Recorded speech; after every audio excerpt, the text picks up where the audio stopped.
Okay, so today I'm looking at the longest common prefix algorithm. Um, just a little overview.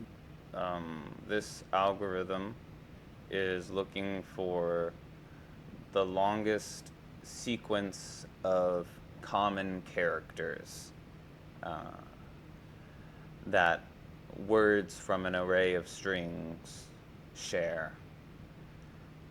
Here we have flower, flow, and flight. And the expected output is FL because the longest sequence of common characters is FL, FL, FL. Okay, so how might we tell the computer how to do this? So an algorithm is just instructions for a computer. And so, well, let's go ahead and define our recipe for the longest common prefix. We're going to call it longest common prefix, and we're going to say that this is a function that takes an array of strings, which are these. If you hand us an array um, that is empty, then we'll return an empty string, but we're still returning strings at the end, so we are returning strings. Okay, so what we're going to do is we're going to start with the first word in the array, which is flower. And we're going to assign flower to a variable prefix. Okay? So, in a way, we have kind of a two-pointer thing going on here. In our left hand, we have flower, okay? And then in our right hand, we have index 1. Strings index 1 is flow. So in our right hand, we have flow. So I'm going to go ahead and add that. I'm going to write that down. FLOW.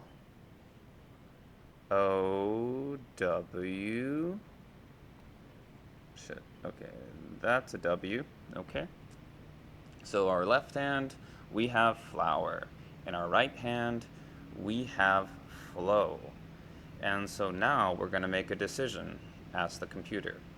While flow dot index of prefix. So index of is a built-in function that finds a string within a string.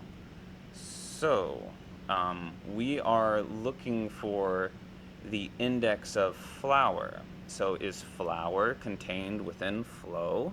Well, in our left hand we have flower and in flow. And if we put them on top of each other, we see, oh no, flow is too big, or flower is too big. Return 0, return nothing. It's not there. Flower is not in flow. So what do we do? Okay, so we look at our prefix, which again is flower, and we're gonna cut it. We're gonna return a substring, and this substring function is gonna return prefix, but it's only gonna return it from the range that we tell it. So the range is gonna start at 0, which is F, and prefix.length is the whole word, but we're going to minus 1. So in our left hand, we no longer have flower. We have flow with an E. And we do not execute the while loop, so we're going to do this again, okay? Let's look at it. So in our left hand, our prefix, we have flow with an E. And in our right hand, we have flow without an E. And, oh, it's not the same. What do we do? I don't see, this is crazy. This is crazy. Oh my God, okay, this is crazy. Okay, so let's modify prefix again, okay? Minus 1. Okay, so we remove another letter.